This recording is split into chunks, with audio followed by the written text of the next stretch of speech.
When looking for the king of podcasts, you're at the wrong channel. Well, excuse me!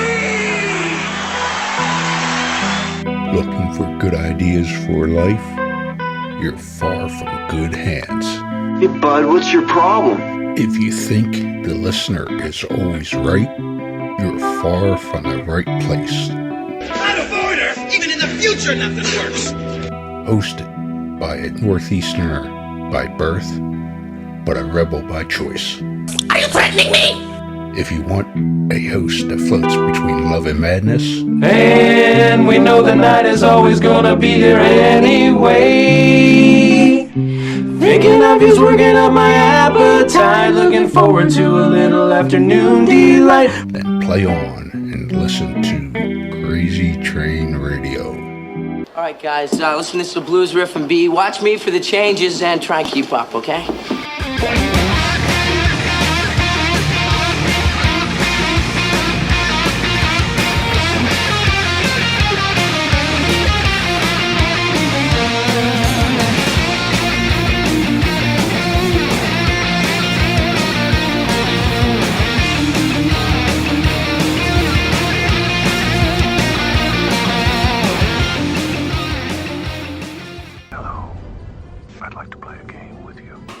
Within the gaming world, there are your general gamers, but then there are those that enjoy the dark underbelly of gaming. If you're one of those that enjoy the dark underbelly of gaming, we certainly got the place to send you.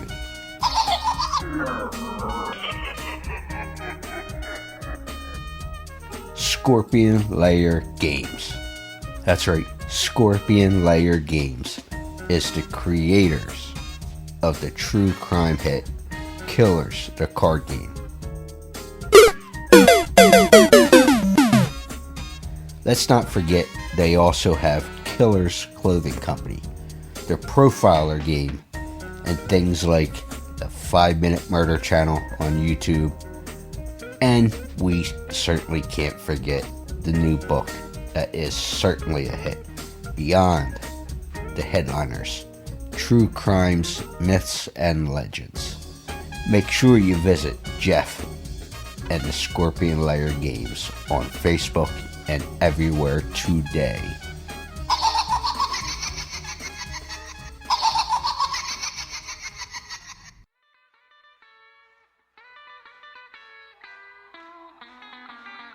This is Daniel Vise, author of the Blues Brothers book, and you are listening to Crazy Train Radio.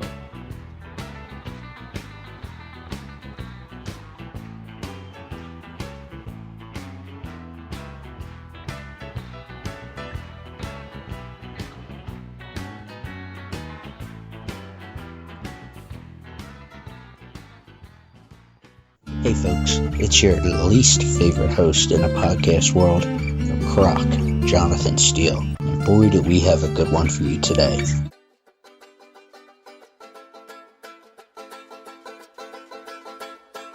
Before we get started, folks, we also wanted to let everybody know that is listening to this interview. It is being recorded on the D&D Fitness Apparel line. D&D Fitness Apparel is a Memphis-based comedy and clothing startup brand that is helping you reclaim the quality gym wear that you want to have on, but also does all the talking for you because you want to be comfortable while you are there to Pump you up! Feel free to visit them at dndfitapparel.com.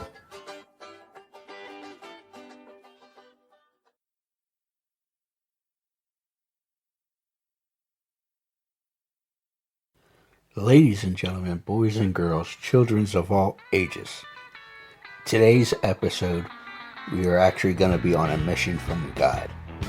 We're on a mission from God. But, however, with this mission from God, we are going to be talking with a reporter and author, and we're going to be discussing his new book, based on the Blues Brothers. The Blues Brothers, an epic friendship, the rise of improv, and the making of an American film classic.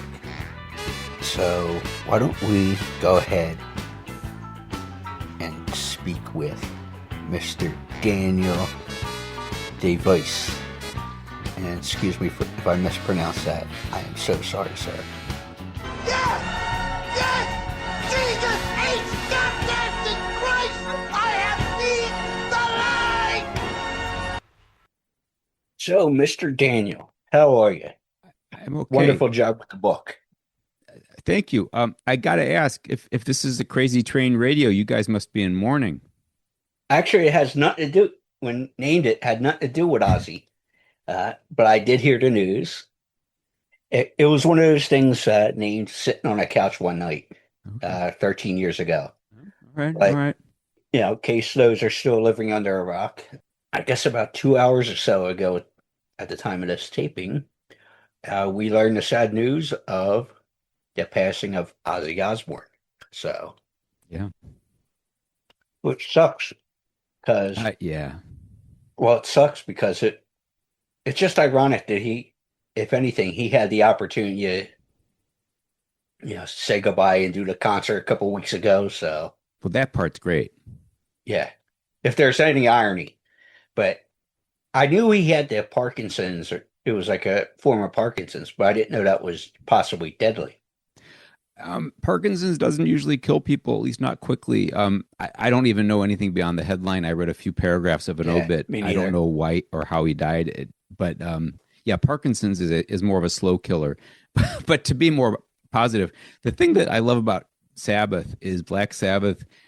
Look at the bands that played on that show. They're one of the titans of 70s hard rock music. And yet, when their records came out at the time in like 69, 70, 71, 72, they were panned by Rolling Stone and most of the music press, thought they were a joke.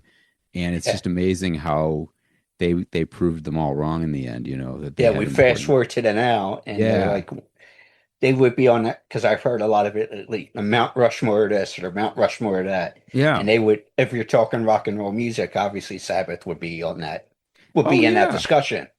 It's like a music version of kind of the Blues Brothers, like a movie that got panned and is now considered great, you know. Absolutely. Yeah. Well, speaking of the Blues Brothers, you have this book out, came out, about a year and a half ago at this point? Let's see. The book hardcover came out March last year. The paperback came out March of this year. It's a year and a few months old. Yeah. All right. So what made you decide to dive into the Blues Brothers? Because obviously, if you look at them individually, Dan and John and the movie itself and several moving pieces there, they're intriguing stories on their own. Yeah. But what made you go, let me talk about the Blues Brothers with this particular book? Yeah. Well, I want to say that not all, but most of my books have felt at the time like something I felt like I was destined to write or born to write.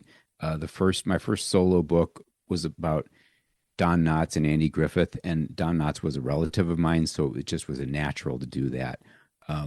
The book I wrote about bicycle racing, which I know doesn't fit any of this other stuff, that one was a natural for me because I'm one of the few people in the United States who was obsessed with bicycle racing as a sport. It's a very unusual thing to have been into in the 1970s and 80s. So I wrote about like the real life breaking away guy from Greg LeMond. And then Blues Brothers, I wanted to say the easy answer is I grew up in Chicago. So it's like, this is like my Chicago book. I'm from there. But the actual reason I did the book was that I was talking to John Landis, the filmmaker. I interviewed him about B.B. King, which was my previous book. I did this huge bio of B.B. King. And I contacted John Landis because I wanted to know why B.B. King wasn't in the Blues Brothers. It just seemed like a natural question. Yeah. Just to answer for my B.B. King book. And I got to talking to him, and he's a great talker. And he got to talking about the movie and how it was made. and how there was like this real mission from God that is not the one everybody knows. And I just got kind of hooked and intrigued. And I knew there was such a thing as books about movies. I'd never written one, but it seemed like if there's any movie that could be a book, that could be that movie. It's a huge movie. It's huge if you're from Chicago. You know, it's one of the, I would argue, probably the greatest Chicago movie, or if you disagree with me, it's one of the 2 or 3 greatest Chicago movies. You might like Ferris Bueller more, or I don't know, The Fugitive or something, but it's a great, great Chicago film. So it's especially important if you're from there. And I'll do you one better. And I'm not from Chicago. I'm from the Philly area, but I would say it's one of the best musicals, and you can put it in that category as well. Yeah, yeah. We just watched Cabaret the other day. You remember that film with Liza Minnelli? It's probably more of a chick film, but Blues Brothers is in the pantheon with the great musicals. I know it's a weird movie to be a great musical, but it is a great musical. Yeah, but when you think about it, it's like, how can you not put it in that category too? It's an action car crash comedy musical, but it is a musical. Absolutely. Now, with John Landis, I actually heard something a little while ago and finalizing my notes. And is it true that you may have found the home phone number somewhere? For John Landis? Yes. I absolutely did. So if you're a reporter, there's all these services you can pay. Well, if you work for a newspaper, you can find them.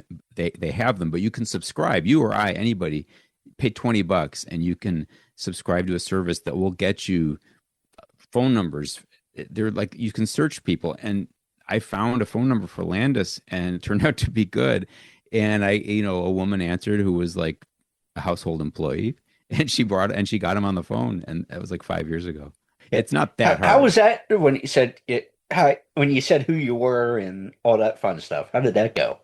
Did it go over well with him? Or I knew from experience that I had to be confident and authoritative and quickly make a case for myself. I think I probably said, "Look, I'm writing a biography for Grove Atlantic about B.B. King." So that establishes my bona fides, and then. After that, he knows I'm a real guy. And then he talked to me for like an hour, and then we talked again and again for more hours. He's a great raconteur. He's a great talker. And then you talk to somebody like that. Once they figure out that you know what you're talking about, that's kind of the important thing. Yeah, absolutely. It's funny. I was just talking because we do movie watch parties a lot lately, and since 2020. And I was telling a story that one time I was nervous making a phone call to book somebody, and now I'm not sure if you're familiar with the name, but it was Judo Gene LaBelle, the martial arts. He's martial arts expert and stuntman, former wrestler, just a man of many traits physically, and black belt. He's like MMA before MMA, and it's like that was the one phone call I was martial arts. And, you were scared about that because he meant a lot to you. Yeah. And I've talked to actors, actresses, sports, musicians. It was like, that was the one.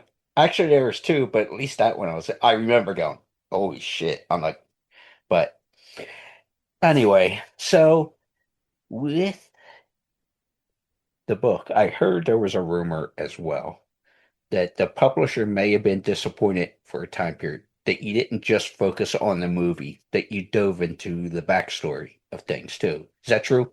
Well, it's true that when I was working on the book, my editor and my literary agent, who's very literary, she's very good with books, both of them were pushing me, understandably, like, focus on the movie. This is a book about a movie. Don't forget to eventually get to the movie. I was taking a very, very long time to get to the movie. What my own secret mission from God was, I wanted to do a dual biography of Belushi and Aykroyd and tell their friendship. And once they'd been friends and you'd read about each of them, where they came from, Ottawa, Chicago, Belushi, Aykroyd, and Second City and Lampoon and Saturday Night Live, and how they became fast friends, and you knew everything about them, then you'd really, really care about this movie, right?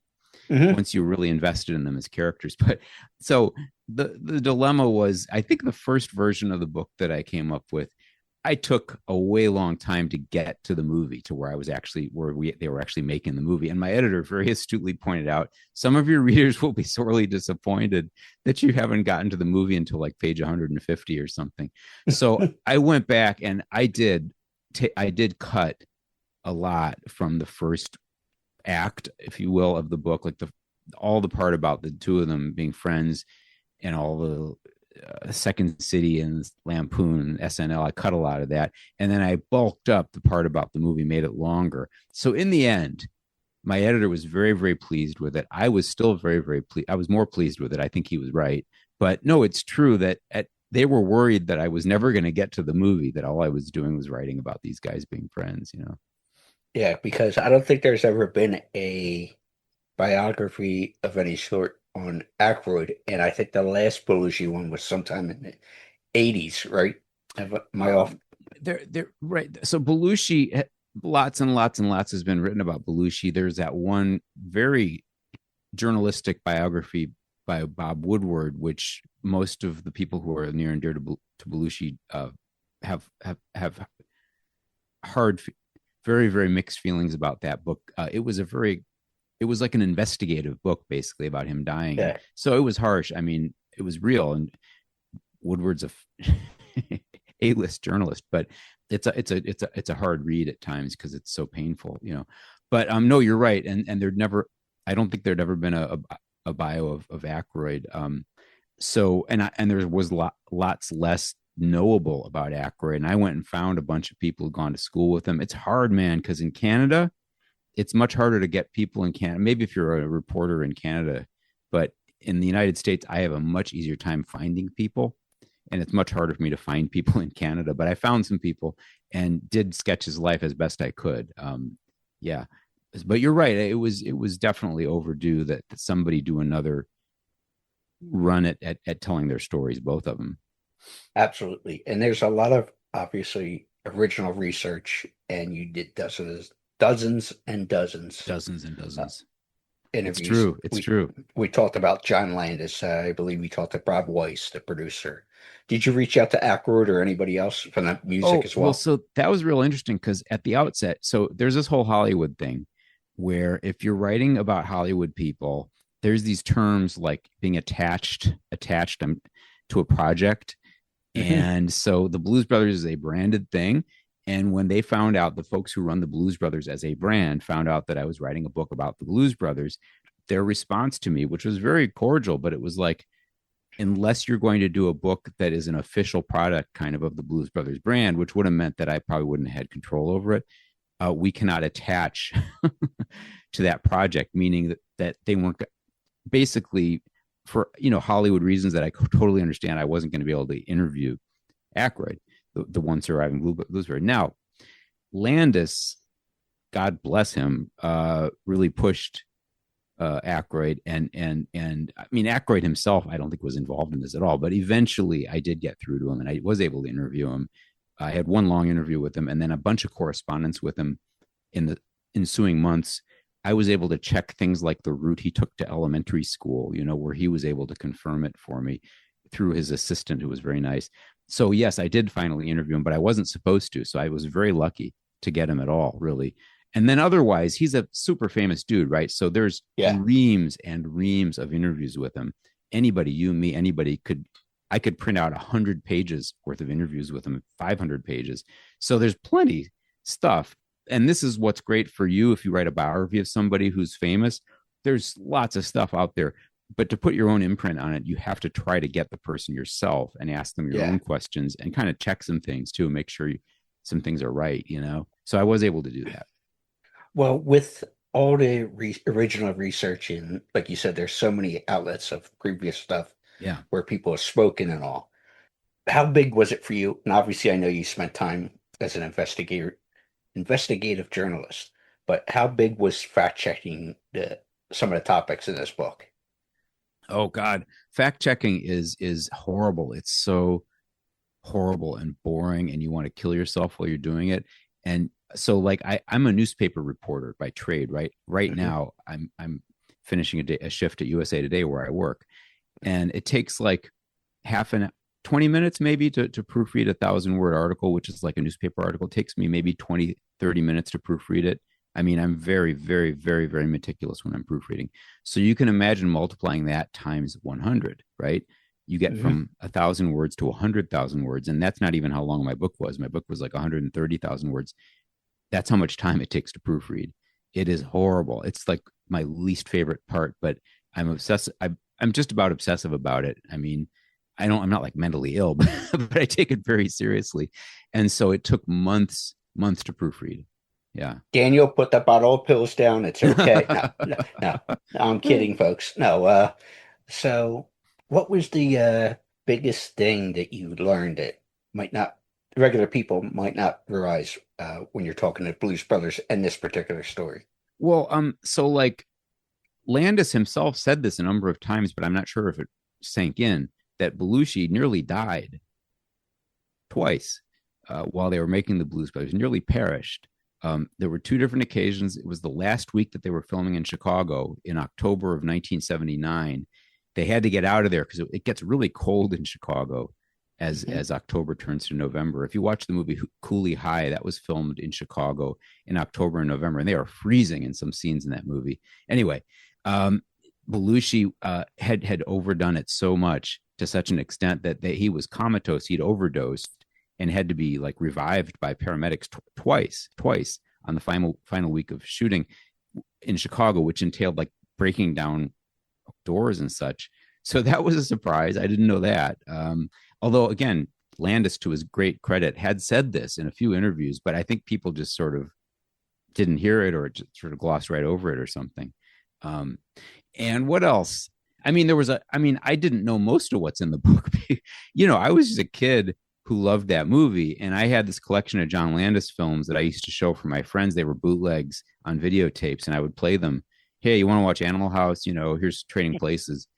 And I loved the films, but I didn't know anything about them really. So almost everything in the book was new news to me. Gosh, let me think of. I mean, one of the things that's kind of fascinating from the perspective of like people who are really into films is that like most of the stuff that was outdoors in the Blues Brothers was shot in Chicago. I mean, duh, I guess everybody knows that, but most of the stuff that was indoors was actually shot in assembled sets in Hollywood. Even stuff that looked really like it was shot in Chicago. I mean, grimy, dingy, horrible stuff was mostly shot in assembled sets. So that's kind of fascinating. Even that scene in the tunnel with Carrie Fisher with the machine gun, that's not a tunnel. It's something that was built with forced perspective on a soundstage, and it's oozing like goo, but it's not real. It was created, so it's kind of interesting. And Carrie Fisher was apparently on acid as they were filming her, so you can see. Why am I not surprised? That scene where she's looking at the manual, she's really she's struggling to concentrate on the page, and that's because she was tripping. And I'm sure you heard the story. One of my favorites, and I believe it was Aykroyd that I heard tell it, was I don't remember what part of the movie they were doing, but they were filming something and they needed John because it was only Dan on set. So they needed the both on whatever, and they couldn't find John. Right. So they go and where they were at. It might have been in Chicago. So, because there was a neighborhood not far from where they were shooting. So, yeah, everybody starts looking. And so Belushi Aykroyd finds this house, knocks on the door. Hey, and of course they knew who he was. Person opens the door, goes, "Oh, you must be looking for him, huh?" So on his couch. So yeah, John or Dan pokes his head in and goes, "Yeah, John, what's he doing here?" John, we need to go. Yeah, because so the guy who had the house proceeds to tell Dan, well, he told me he was on a break shooting a movie, was hungry, came over, hey, how you doing? I'm John Belushi, and came in, went to my kitchen, made a sandwich, took a nap on a couch. He was the everyman, and if memory serves, that was at the abandoned mall in Harvey, which is it's South Chicago, south maybe and west of the city itself. It's a suburb, and he would have wandered from this pretty derelict abandoned mall that was filled with a film crew into the adjacent housing complex and probably just walked into some random dude's, middle class home. And because he was Belushi, he was like the nocturnal mayor of Chicago. I mean, everybody knew who he was. Everybody loved him, so, hey, Belushi, sure, come on in, Yeah, it's like, hey, he goes to introduce him. Yeah. Went in, made a sandwich, crashed Yeah. on my couch. And like you said, Dan was like, John, we got to go. We need you. Yeah. It's like, woke him up and off they went.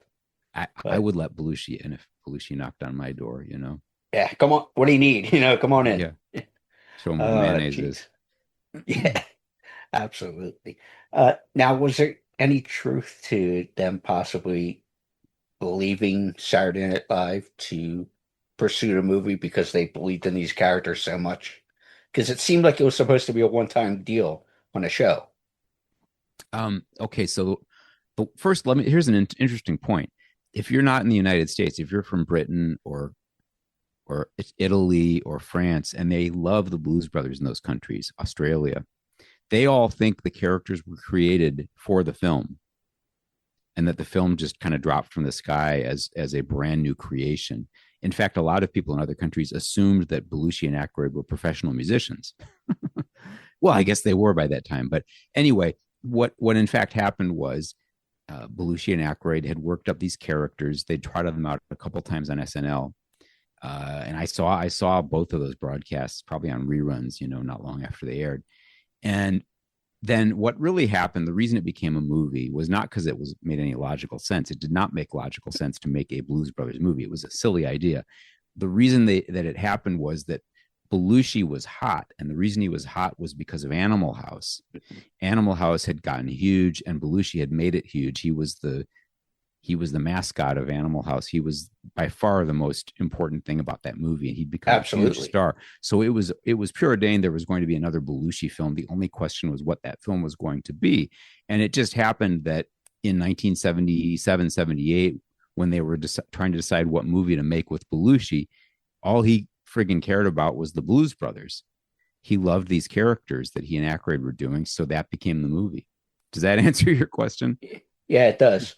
And as far as the musicianship there, I don't think many people realize, especially in my generation, of that Dan was a blues historian and music historian himself. And John was a drummer at one point, so he understood the timing and everything else when it comes to music. So what do you think it actually did for the blues culture? Because obviously, when you're thinking the late 70s into the early 80s, you had the new wave and punk rock and all this stuff. But they brought a lot of people into the film, Aretha and James Brown, John Lee Hooker, Charles, Cap Calloway, etc. So what do you think it actually did for the film? Or for the music itself? And so the secret mission from God, the real mission from God, this was what Landis told me that day when I talked to him. The reason I wrote the book was that Aykroyd wanted to do what he could to boost the careers of his heroes. And his heroes were these rhythm and blues stars. I mean, yes, Aretha, Ray Charles, I don't know that he had those particular people in mind, but he just wanted to do something to help the great icons of American rhythm and blues music. And they tried to get Little Richard, but he was too involved in his church. They tried to get B.B. King, but he was booked. He was busy. They tried to get Muddy Waters, but he fell ill at the last minute. So they had impeccable taste because these are the giants of rhythm and blues. They got absolutely the best available. And this is worthy of esteem because I'm not sure that it was so clear in 1979 that Aretha, Ray Charles, James Brown were going to stand the test of time as being really the giants of post-war American whatever pop music. They were big, but it was really prescient of the filmmakers to realize that those were the really important people, and they got them all in the film, and it did help their careers. Pretty much all of them said so. Ray Charles and James Brown and Cab Calloway, I think, all went on record saying, "Yeah, these guys really helped our careers." Aretha's, I think, brother said as much in a biography of her. A couple of them performed on SNL for the first time after that film came out. If you look at the set list website, which I kind of haunt, you can see that most of them were doing bigger venues in the years after the Blues Brothers film than they had done before. So yeah, there was a material effect on their careers, no question. So when I don't think people realize this as well, and you mentioned about how much there was delay in being over budget it was, but there might have been a drugged out star or two, because rumor has it there might have been a cocaine budget built into Landis's films at the time. I'm not blaming John on culture at the time, any of that. I'm not saying it was John, but am I accurate with that? John Landis and Sean Daniel, the executive from Universal, would certainly not agree that there was a line item for cocaine, but I think it's pretty much beyond dispute that that people who had cocaine were on the set. There were people who were dealers, maybe people who were sort of like go-betweens who weren't actual drug dealers, but were like safe characters who were involved in the cast and or crew who had the product and could distribute it. And it was very, very, very widely used. Now, Landis did not use it. David Sosna, the assistant director, didn't use it. But I think most of the performers and a great lot of the cast did use coke, and there was lots of weed, and there was lots of booze, and it was different times, right? I don't know how much cocaine is on a film set in 2025, but those performers all look so honed and toned. I mean, talk about your body being a temple. I can't imagine that the people I see on the screen now are like using addictive drugs. It just doesn't, that they don't look like the kind who would be doing that. But if you look at the performers in movies in the 70s, they look pretty zoned out. And there was a ton of casual drug use, and cocaine was not regarded as a dangerous addictive drug in 1979. That's my understanding. I was like 11 years old, so I couldn't say one way or the other, but that's what Exactly. I'm told. Yeah, because, and like I said, you wouldn't see it on the byline of the breakdown of the budget and stuff. No, probably not. When I read that and putting things together, I go, first thing that popped in my head, another great musician, Bob Seger, when he sings about strung out from the road. Yeah, I'd say, that would fit here, but that's one of the things that some of my sources, the studio type people, were really fighting, they really didn't think it was true, was that cocaine had arrived in a film canister onto the set at one point, which a couple different sources told me that they saw it. They remember it very, very clearly, a film canister with cocaine inside it. And a couple of the people who were like studio people were like, no, there's no way, that's insane.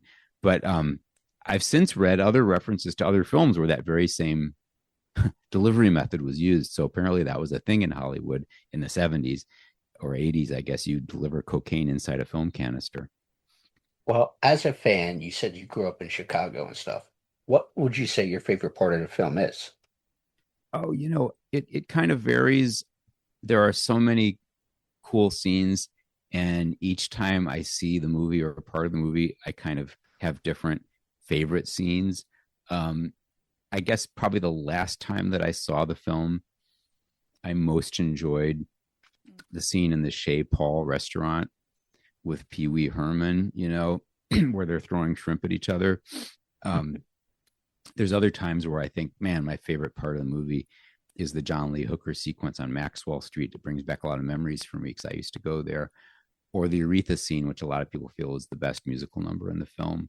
I love the entire car chase. I mean, there's a lot. It's hard to pick one scene, I guess. But those are a few of my favorites. Well, I want to jump into the newspaper stuff briefly because a couple things I read was very fascinating. Well, I should mention you were at the Washington Post, Miami Herald, and 3 other papers over a 23-year career.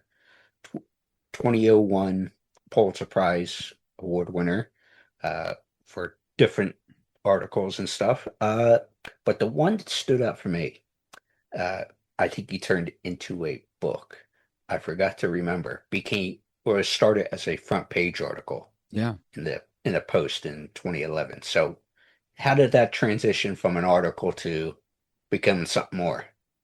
Well, and that's how my book career began was, one day a literary agent telephoned me out of the blue, and my story had been on the front page Sunday. And, back in 2011, the Sunday Washington Post was a big deal. Probably more so than it is now, because lots and lots of people got it every Sunday. And so this guy probably scanned the Post and the Times every Sunday and looked for stories, and he thought this might make a book. And so he contacted me, and I helped him get in touch with the woman who was the subject of the story.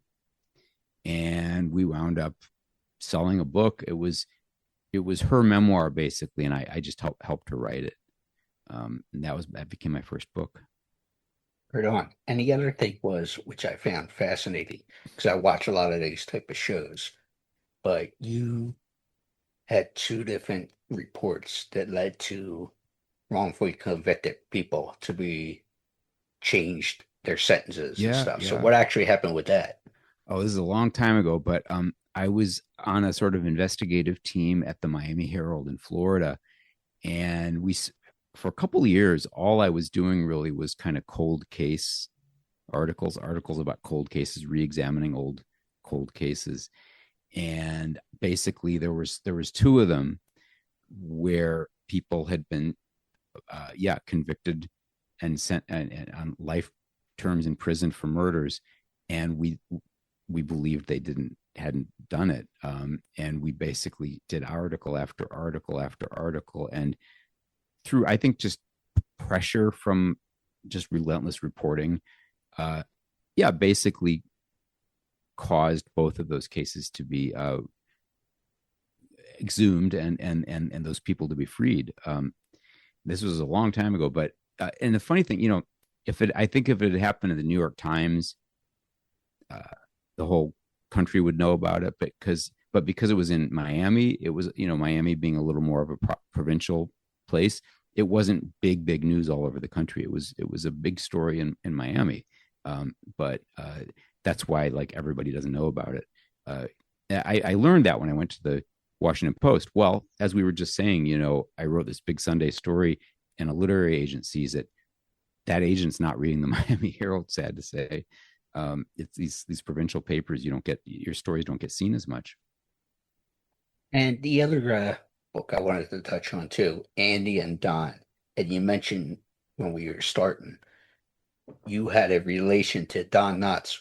What was that relationship like? That familiar? No, I can very quickly explain it.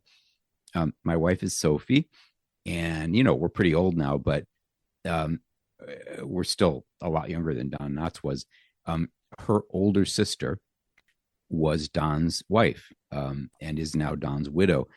She also was much younger than him. They were, they married. She was, when they became a couple, I think she was in her 20s. But yeah, so I saw him at holiday dinners, and we went to Las Vegas together, which was really crazy because he was like Elvis, everybody wanted to meet him, and we were at Disney World together. He's really just wonderful guy, a really gentle soul, and very intelligent, not at all like Barney Fife. Well, the book is The Blues Brothers, An Epic Friendship, and the Rise of Improv, the Making of the American Film Classic. Daniel, sir, thank you so much for the time. And thank you for yours. I very much appreciate the attention.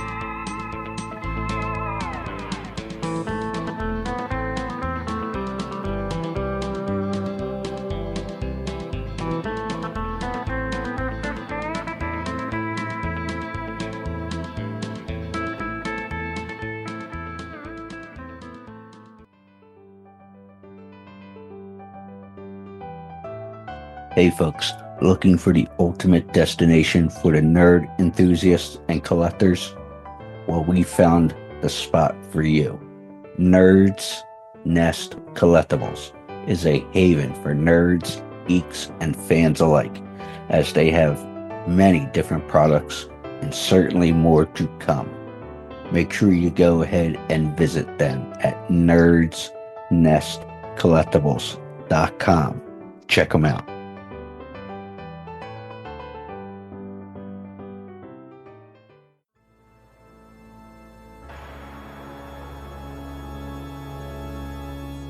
Hi, this is Adrienne Barbeau, and you're listening to Crazy Train Radio.